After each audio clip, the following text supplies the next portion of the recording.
Hello everyone, welcome to my channel. आज हम fluid mechanics में इक्वेशन ऑफ कंटिन्यूटी और ऑयलर इक्वेशन देखेंगे। इक्वेशन ऑफ कंटिन्यूटी क्या होती है? जैसे कि यहाँ पर हम एक फ्लूइड लेते हैं जो कि स्ट्रीमलाइन मोशन कर रहा है P से Q तक। यहाँ पर P पर उसकी वेलोसिटी है v1, यहाँ पर P का एरिया हो गया a1 और यहाँ पर डेंसिटी है उस फ्लूइड की ρ1, और यहाँ पर Q पर है v2 वेलोसिटी, a2 एरिया और ρ2 उसका डेंसिटी। तो डेल्टा टी टाइम में v1 वेलोसिटी से वो कितना वॉल्यूम कवर करेगा। तो यहाँ पर v1 इंटू डेल्टा टी हम करेंगे तो डिस्टेंस आ जाएगी, उसको एरिया से मल्टीप्लाई करेंगे तो हमारे पास वॉल्यूम आ जाएगा। डिस्टेंस इंटू एरिया, तो हमें वॉल्यूम आ गया। अब इस वॉल्यूम का हमें मास निकालना है, तो मास इक्वल टू हो जाएगा वॉल्यूम इंटू डेंसिटी। तो यहाँ पर होगा v1 डेल्टा टी a1 ρ1। तो यहाँ पर p पर से डेल्टा टी टाइम में इतना मास का फ्लूइड फ्लो हो रहा है। इसी तरह से अगर हम देखेंगे कि पर सेकंड कितना फ्लूइड फ्लो हो रहा है, उसका मास कितना होगा, तो पर सेकंड के लिए डेल्टा टी से डिवाइड कर देंगे तो हमारे पास आएगा v1 a1 ρ1। इसी तरह से अगर हम q पर देखेंगे तो q के लिए आ जाएगा v2 a2 ρ2।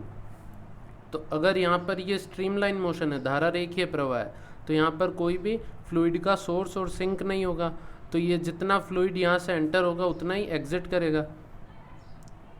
तो इन दोनों के मास इक्वल हो जाएंगे। तो यहाँ पर हम ρ1 a1 v1 को ρ2 a2 v2 से इक्वल कर देंगे, तो इसका मतलब हो जाएगा रो ए वी जो है कांस्टेंट रहेगा।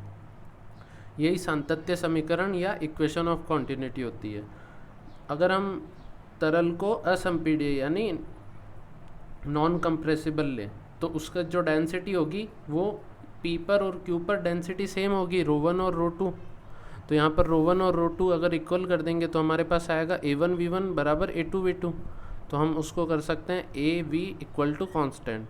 तो यहाँ से हमें पता चलता है जो वेलोसिटी है वो एरिया के इन्वर्सली प्रोपोर्शनल होती है, यानी जहाँ पर एरिया कम होगा वहाँ पर फ्लूइड की वेलोसिटी ज़्यादा होगी और जहाँ पर एरिया ज़्यादा होगा वहाँ पर फ्लूइड की वेलोसिटी कम होगी। इसके बाद हम देखते हैं ऑयलर्स इक्वेशन। यहाँ पर एक फ्लूइड है जो सिलेंड्रिकल मोशन में है, जिसके लेफ़्ट साइड में प्रेशर है P और राइट साइड में है P डैश प्रेशर। यहाँ पर हम एक डिस्क एलिमेंट लेते हैं जिसकी विड्थ है dx और जो vx वेलोसिटी से x डायरेक्शन में फ़्लो कर रहा है। उसका एरिया हमने a ले रखा है और उस फ्लूइड की डेंसिटी है रो। तो यहाँ पर dx लेंथ की जो एलिमेंट है उसका वॉल्यूम होगा a dx, area into length a dx हो गया, और उसका मास जो होगा वॉल्यूम इंटू डेंसिटी यानी रो इंटू a dx। तो यहाँ पर जब हम देखेंगे x डायरेक्शन में जो उस पर फोर्स लग रहा है, तो यहाँ पर x डायरेक्शन में उस पर फोर्स लग रहा है, यहाँ पर प्रेशर है P और एरिया है a, तो P इंटू a उस पर फोर्स हो जाएगा। और माइनस x डायरेक्शन में यहाँ पर P डैश फोर्स है नेगेटिव x डायरेक्शन में, और यहाँ पर एरिया है a, तो P डैश a, यहाँ पर डैश आएगा तो वो हो जाएगा नेगेटिव x डायरेक्शन में फोर्स। तो यहाँ पर हमारे पास टोटल फोर्स आएगा माइनस P डैश है plus P A, minus P dash minus P bracket के बाहर a, तो ये हमारे पास आ गया टोटल फोर्स। तो हम यहाँ पर P डैश माइनस P को हम dP लिख सकते हैं जो कि दाबांतर यानी प्रेशर में डिफरेंस है। तो हम यहाँ पर इसको dP लिख देंगे और dx से डिवाइड और मल्टीप्लाई कर लेंगे। तो यहाँ पर a dx क्या हो गया, वॉल्यूम हो गया। अगर हम देखें प्रति एकांक आयतन यानी यूनिट वॉल्यूम में x डायरेक्शन में अगर फोर्स निकालना हो तो इससे हम a dx से डिवाइड कर देंगे यूनिट वॉल्यूम के लिए। तो a dx से जब डिवाइड करेंगे तो ये जो प्रेशर फोर्स होगा Fp x डायरेक्शन में वो क्या हो जाएगा यूनिट वॉल्यूम के लिए माइनस dP बाई dx, यानी a dx से हम डिवाइड कर रहे हैं तो वो हो जाएगा dFx अपॉन a dx। लेकिन हम जानते हैं कि जो हम फोर्स को है हम ऐसे लिखते हैं डिफरेंशिएशन ऑफ पोटेंशियल एनर्जी। तो यहाँ पर इस फोर्स को हम लिख रहे हैं डिफरेंशिएशन ऑफ प्रेशर।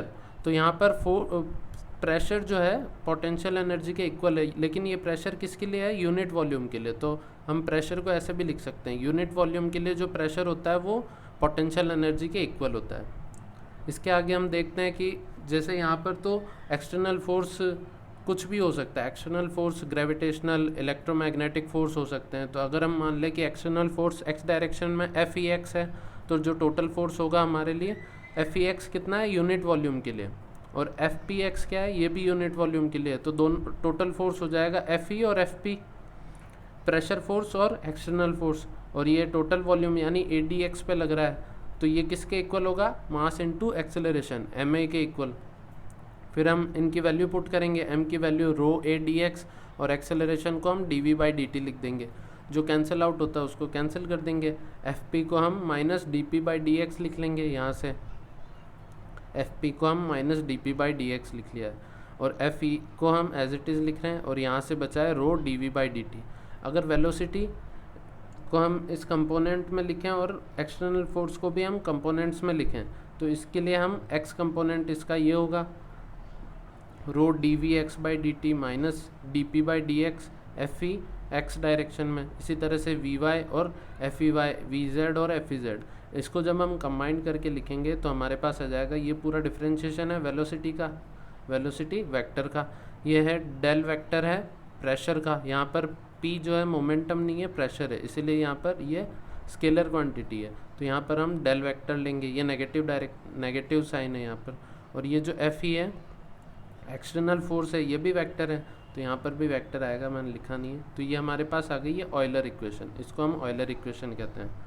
इसी तरह से इसके आगे हम अगर देखें, अगर जो एक्सटर्नल फोर्स है उसको हम कंजर्वेटिव यानी संरक्षित बन ले, तो उसको हम ऐसे लिख सकते हैं एक्सटर्नल फोर्स को पोटेंशियल एनर्जी के डेल के फॉर्म में। तो जब हम एफ ई की वैल्यू यहाँ पे पुट करेंगे तो डेल कॉमन आ जाएगा पी प्लस यू, ये यू क्या है, पोटेंशियल एनर्जी है, और d we by D t को हम D we by D x और d x by D T लिख लेते हैं। D x by D t क्या हो जाएगा, वेलोसिटी, और d we by D x को एज इट इज़ लिखा हुआ है। अब d we by D x को हम एक डिफरेंशिएशन के रूप में लिख सकते हैं, D by D X of half rho V square. जब हम रो तो कांस्टेंट है तो वो तो बाहर आ जाएगा, हाफ भी बाहर आ जाएगा, और वी स्क्वायर का जब हम एक्स के रेस्पेक्ट में डिफरेंशिएशन करेंगे तो हमारे पास आ जाएगा V D we by D X. तो ये जो स्टेप है ये इसी से ही चेंज किया है हमने, और ये जो स्टेप है एज इट इज़ चल रहा है। डेल को हम एक्स डायरेक्शन के लिए लिख रहे हैं सिर्फ, तो हम डी बाई डी एक्स लिख लेंगे। जब अब सारी टर्म्स को एक जगह पे लेके आएंगे तो half rho V square plus P plus U equal to zero. तो किसी भी चीज़ का डिफरेंशिएशन अगर ज़ीरो है यानी वो ब्रैकेट वाली टर्म कांस्टेंट हो जाएगी। तो यहाँ पर हाफ रो वी स्क्वायर क्या है, ये है यूनिट वॉल्यूम के लिए काइनेटिक एनर्जी, और पी क्या है, यूनिट वॉल्यूम के लिए पोटेंशियल एनर्जी, इसको हम प्रेशर एनर्जी भी कहते हैं, और यहाँ पर यू जो है यूनिट वॉल्यूम के लिए पोटेंशियल एनर्जी है। ऐसी और वीडियोस के लिए मेरे चैनल को सब्सक्राइब करें। Thank you.